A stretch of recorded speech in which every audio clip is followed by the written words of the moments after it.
guys, ayan, good morning po. Welcome po sa channel ni Sir Willie Pat. Ayan, at pag na-upload po itong video na ito, paki-like and share po.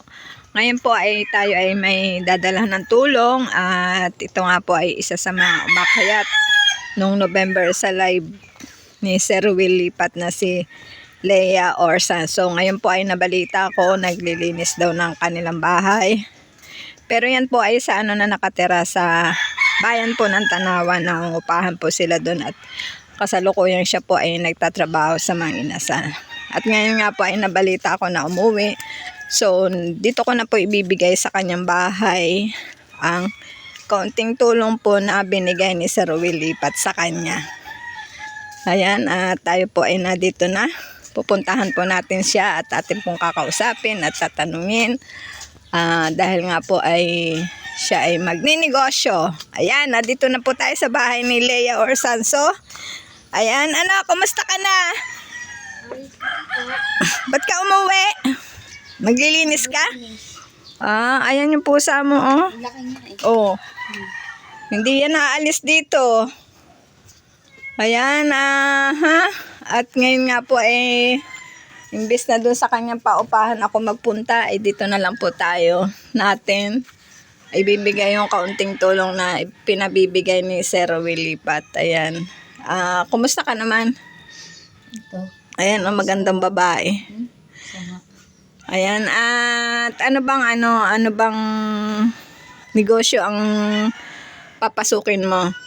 Yung pag-ano ng mga kakanin sa mga katarbaho. Mm. May extra income. Saan ka kukuha nun? Iaangkat ka? Meron akong angkat, tapos may gawa ako. Magkano naman yung ano? Kasi nga nakikita ko rin naman sa mga post mo. Yung bagong post yun, ano lang yun. Mura lang yun. Kaya ng mga ano ngayon magpapasko. Ngayon magpapasko ay sa palagay mo malakas kaya yon? Sana pumatok.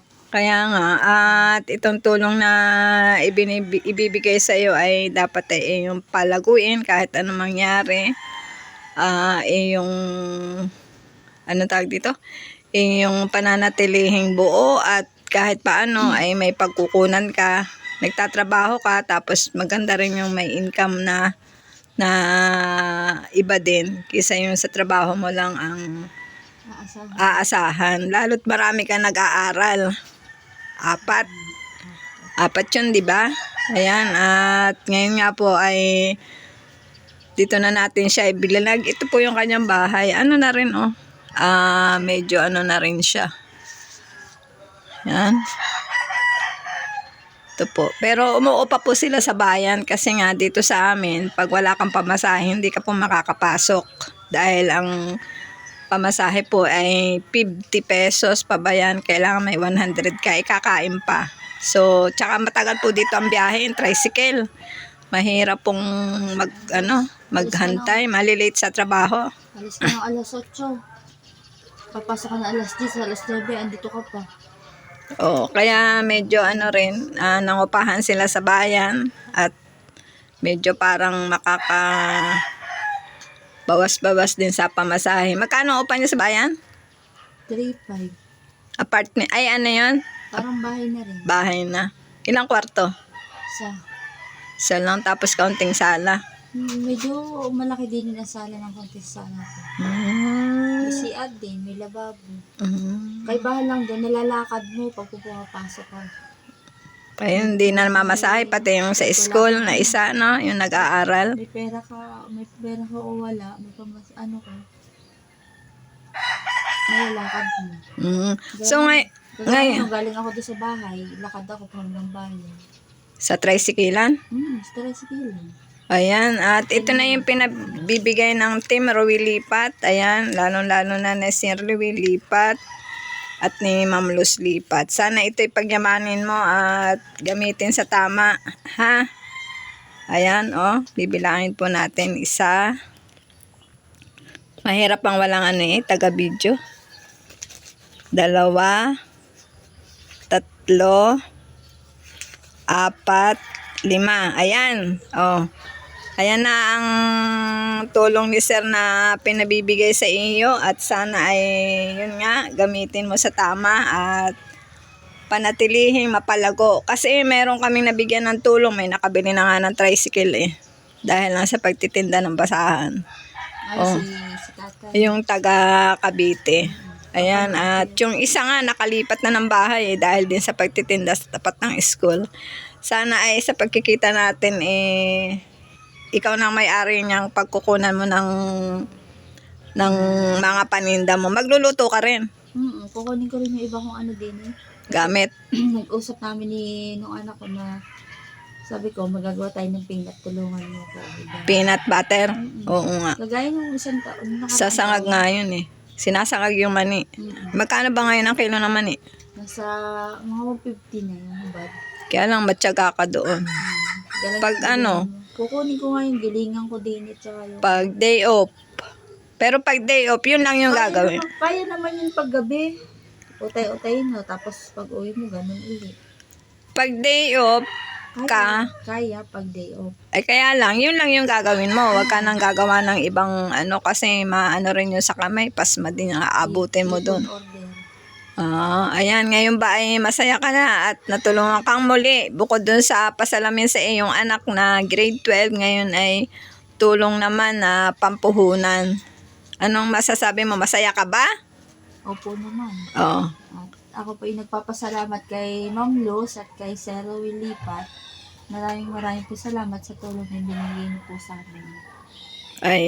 Ayan guys, naibigay na po natin yung kaunting tulong kay Leia at napakalaking bagay po sa kanya. Ayan, at maraming salamat po sa ating team, Ruilipat, lalo na po kay Sir Ruilipat. Ayan po, at marami pong salamat at palike and share po ng video na ito. Bye-bye po. Guys, ito po yung palibot ng bahay ni Leia. Yan, yung ating hinatidan ng tulong. Ayan po, ang kanyang palibot ng bahay. Ayan, palibhasa nga po ay sa bayan na nakatira, medyo masukal po ang kanyang likuran. So far naman daw wala pong ahas. Ayan, dito po yung palibot yan. Ayan po, may puno siya ng rambutan at may puno rin po ng lansones, guys. Ayan, umuwi nga siya at siya daw ay maggagamas. Ayan po, maglilinis ng paligid. At buti naman at hindi na po ako pupunta sa kanilang boarding house sa bayan. At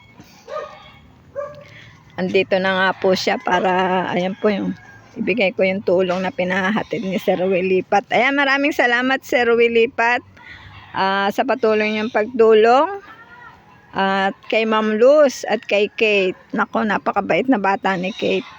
Pagaling ka, Kate, ha? Pinagdarasal ka namin na ikaw ay gumaling na. Ayan po yung kanyang mga halaman. No? Ayan po, nagagamas. Oh. Yan po ay ngayon lang po umuwi. Ilang buwan kang hindi umuwi? 2? Simula nung... 2 buwan. Ayan po yung kanyang mga halaman. Ayan, ito pa rin po yung palibot ng kanyang bahay. Ayan, at ang kanyang namang kusina. Malinis naman po yung kanyang kusina kasi nung nakaraan, naglinis na rin po yung kanyang anak dito. Umuwi po nung nakaraan. Yan po ang likodan ng bahay niya. Medyo masukal. Kailangan ng ano, ayan, may tanim din siyang kalamansi. Ayan. May pandan din siya. May saging din siya. Ano to, senyorita? Senyorita po yung saging niyang tanim. Ang niyog mo ay nasa harapan. Dapat ari itinatanim mo sa ano eh. Natanim din tatay. Ay baka eh. Kaya dinali sa kahit tinanim dito daw mga kalamansi. Baka lumaki nang na dyan sa iyong tapat ng bahay. Nagtanggal nga ng niyog. Tapos ngayon nagtanim ka naman dyan sa harapan. Ayan po, marami pong salamat sa mga sumusuporta, sa solid supporters. Ayan, maraming salamat sa inyong pagsuporta sa channel ni Sir Willipat at sa aming mga member. Maraming salamat po. Ayan, palike and share po. Salamat po. Bye-bye po. Shout out sa aking team. Lahat na kayo. Hindi ko na kayo may isa-isa. Ayan, maraming pong salamat. Ayan guys, ayan po yung kanya nagamasan. Ayan, binabantayan ko po siyang habang nagagamas at baka madagit po ng puting ban. Puting ban. Nauuso po ngayon yung puting ban. Baka po itong aming beneficiary ay muling madakip na naman ng puting ban. Pag may ban na tumigil sa tapat mo, magpapadagit ka. Ayan. At yun nga, kaya nga sabi ni Sir ang aming mga beneficiary daw ay nadadagit ng puting ban. Kaya habang siya po ay nagagamas, siya po ay aking minomonitor, binabantayan at baka may biglang dumaang puting ban. Ayan po ang update kay Leia. Ayan.